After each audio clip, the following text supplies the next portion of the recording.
ایلیا اور بال کے نبی۔ اور بہت دنوں کے بعد ایسا ہوا کہ خداوند کا یہ کلام تیسرے سال ایلیا پر نازل ہوا کہ جا کر اخیب سے مل اور میں زمین پر می برساؤں گا۔ سو ایلیا اخیب سے ملنے کو چلا اور سامریا میں سخت کال تھا، اور اخیب نے ابدیا کو جو اس کے گھر کا دیوان تھا طلب کیا، اور ابدیا خداوند سے بہت ڈرتا تھا، کیونکہ جب ایزبل نے خداوند کے نبیوں کو قتل کیا تو ابدیا نے 100 نبیوں کو لے کر 50 کر کے ان کو ایک غار میں چھپا دیا اور روٹی اور پانی سے ان کو پالتا رہا۔ سو اخیب نے ابدیا سے کہا، ملک میں گشت کرتا ہوا پانی کے سب چشموں اور سب نالوں پر جا، شاید ہم کو کہیں گھاس مل جائے جس سے ہم گھوڑوں اور خچروں کو جیتا بچا لیں، تاکہ ہمارے سب چوپائے ضائع نہ ہوں۔ سو انہوں نے اس پورے ملک میں گشت کرنے کے لیے اسے آپس میں تقسیم کر لیا۔ اخیب اکیلا ایک طرف چلا اور ابدیا اکیلا دوسری طرف گیا، اور ابدیا راستے ہی میں تھا کہ ایلیا اسے ملا۔ وہ اسے پہچان کر منہ کے بل گرا اور کہنے لگا، اے میرے مالک ایلیا، کیا تو ہے؟ اس نے اسے جواب دیا، میں ہی ہوں، جا اپنے مالک کو بتا دے کہ ایلیا حاضر ہے۔ اس نے کہا، مجھ سے کیا گناہ ہوا ہے جو تو اپنے خادم کو اخیب کے ہاتھ میں حوالے کرنا چاہتا ہے تاکہ وہ مجھے قتل کرے؟ خداوند تیرے خدا کی حیات کی قسم کہ ایسی کوئی قوم یا سلطنت نہیں جہاں میرے مالک نے تیری تلاش کے لیے نہ بھیجا ہو۔ اور جب انہوں نے کہا کہ وہ یہاں نہیں، تو اس نے اس سلطنت اور قوم سے قسم لی کہ تو ان کو نہیں ملا ہے، اور اب تو کہتا ہے کہ جا کر اپنے مالک کو خبر کر دے کہ ایلیا حاضر ہے۔ اور ایسا ہوگا کہ جب میں تیرے پاس سے چلا جاؤں گا تو خداوند کی روح تجھ کو نہ جانے کہاں لے جائے، اور میں جا کر اخیب کو خبر دوں اور تو اس کو کہیں نہ مل سکے تو وہ مجھ کو قتل کر دے گا۔ لیکن میں تیرا خادم لڑکپن سے خداوند سے ڈرتا رہا ہوں۔ کیا میرے مالک کو جو کچھ میں نے کیا ہے نہیں بتایا گیا کہ جب ایزبل نے خداوند کے نبیوں کو قتل کیا تو میں نے خداوند کے نبیوں میں سے 100 آدمیوں کو لے کر 50 کر کے ان کو ایک غار میں چھپایا اور ان کو روٹی اور پانی سے پالتا رہا؟ اور اب تو کہتا ہے کہ جا کر اپنے مالک کو خبر دے کہ ایلیا حاضر ہے، سو وہ تو مجھے مار ڈالے گا۔ تب ایلیا نے کہا، رب الافواج کی حیات کی قسم جس کے سامنے میں کھڑا ہوں، میں آج اس سے ضرور ملوں گا۔ سو ابدیا اخیب سے ملنے کو گیا اور اسے خبر دی، اور اخیب ایلیا کی ملاقات کو چلا۔ اور جب اخیب نے ایلیا کو دیکھا تو اس نے اس سے کہا، اے اسرائیل کے ستانے والے، کیا تو ہی ہے؟ اس نے جواب دیا، میں نے اسرائیل کو نہیں ستایا، بلکہ تو اور تیرے باپ کے گھرانے نے، کیونکہ تم نے خداوند کے حکموں کو ترک کیا اور تو بالیم کا پیرو ہو گیا۔ اس لیے اب تو قاصد بھیج اور سارے اسرائیل کو اور بال کے 450 نبیوں کو اور یسیرت کے 400 نبیوں کو جو ایزبل کے دسترخوان پر کھاتے ہیں، کوہ کرمل پر میرے پاس اکٹھا کر دے۔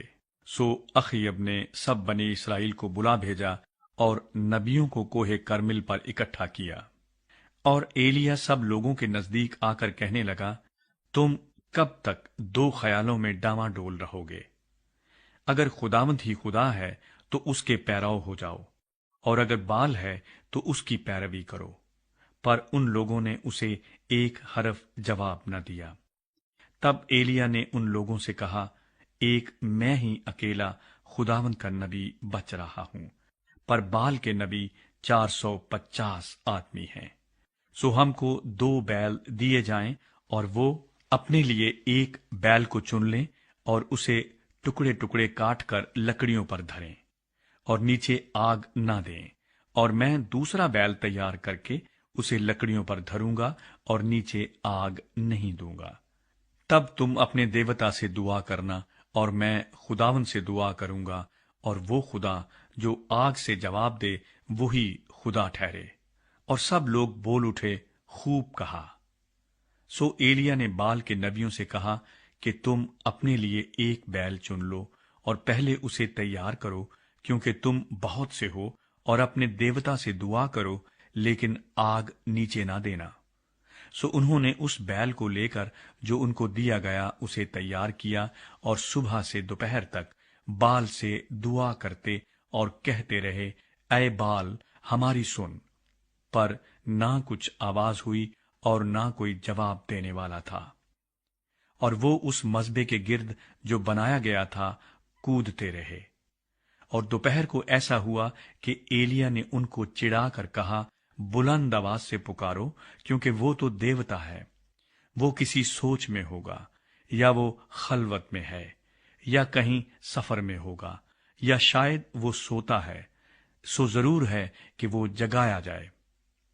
تب وہ بلند آواز سے پکارنے لگے، اور اپنے دستور کے مطابق اپنے آپ کو چھریوں اور نشتروں سے گھائل کر لیا، یہاں تک کہ لہو لہان ہو گئے۔ وہ دوپہر ڈھلے پر بھی شام کی قربانی چڑھا کر نبوت کرتے رہے، پر نہ کچھ آواز ہوئی، نہ کوئی جواب دینے والا، نہ توجہ کرنے والا تھا۔ تب ایلیا نے سب لوگوں سے کہا کہ میرے نزدیک آ جاؤ۔ چنانچہ سب لوگ اس کے نزدیک آ گئے۔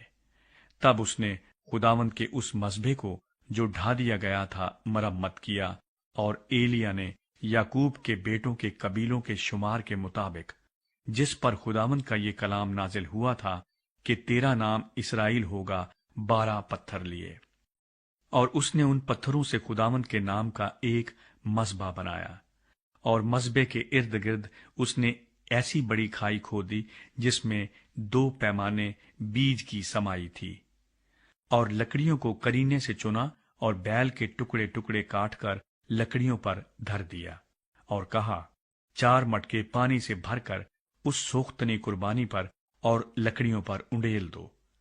پھر اس نے کہا، دوبارہ کرو۔ انہوں نے دوبارہ کیا۔ پھر اس نے کہا، 6 بارہ کرو۔ سو انہوں نے 6 بارہ بھی کیا، اور پانی مذبح کے گردا گرد بہنے لگا، اور اس نے کھائی بھی پانی سے بھروا دی۔ اور شام کی قربانی چڑھانے کے وقت ایلیا نبی نزدیک آیا، اور اس نے کہا، اے خداوند ابراہیم اور اسحاق اور اسرائیل کے خدا، آج معلوم ہو جائے کہ اسرائیل میں تو ہی خدا ہے، اور میں تیرا بندہ ہوں، اور میں نے ان سب باتوں کو تیرے ہی حکم سے کیا ہے۔ میری سن اے خداوند، میری سن، تاکہ یہ لوگ جان جائیں کہ اے خداوند تو ہی خدا ہے، اور تو نے پھر ان کے دلوں کو پھیر دیا ہے۔ تب خداوند کی آگ نازل ہوئی، اور اس نے اس سوختنی قربانی کو لکڑیوں اور پتھروں اور مٹی سمیت بھسم کر دیا، اور اس پانی کو جو کھائی میں تھا چاٹ لیا۔ جب سب لوگوں نے یہ دیکھا تو منہ کے بل گرے اور کہنے لگے، خداوند وہی خدا ہے، خداوند وہی خدا ہے۔ ایلیا نے ان سے کہا، بال کے نبیوں کو پکڑ لو، ان میں سے ایک بھی جانے نہ پائے۔ سو انہوں نے ان کو پکڑ لیا، اور ایلیا ان کو نیچے کیسون کے نالے پر لے آیا، اور وہاں ان کو قتل کر دیا۔ خشک سالی کا خاتمہ۔ پھر ایلیا نے اخیب سے کہا، اوپر چڑھ جا، کھا اور پی، کیونکہ کثرت کی بارش کی آواز ہے۔ سو اخیب کھانے پینے کو اوپر چلا گیا، اور ایلیا کرمل کی چوٹی پر چڑھ گیا، اور زمین پر سرنگوں ہو کر اپنا منہ اپنے گھٹنوں کے بیچ کر لیا، اور اپنے خادم سے کہا، ذرا اوپر جا کر سمندر کی طرف تو نظر کر۔ سو اس نے اوپر جا کر نظر کی اور کہا، وہاں کچھ بھی نہیں ہے۔ اس نے کہا، پھر 7 بار جا، اور 7ویں مرتبہ اس نے کہا، دیکھ، ایک چھوٹا سا بادل آدمی کے ہاتھ کے برابر سمندر میں سے اٹھا ہے۔ تب اس نے کہا کہ جا اور اخیب سے کہہ کہ اپنا رتھ تیار کرا کے نیچے اتر جا، تاکہ بارش تجھے روک نہ لے۔ اور تھوڑی ہی دیر میں آسمان گھٹا اور آندھی سے سیاہ ہو گیا، اور بڑی بارش ہوئی، اور اخیب سوار ہو کر یزریل کو چلا، اور خداوند کا ہاتھ ایلیا پر تھا، اور اس نے اپنی کمر کس لی، اور اخیب کے آگے آگے یزریل کے مدخل تک دوڑا چلا گیا۔ ایلیا کوہ سینا پر۔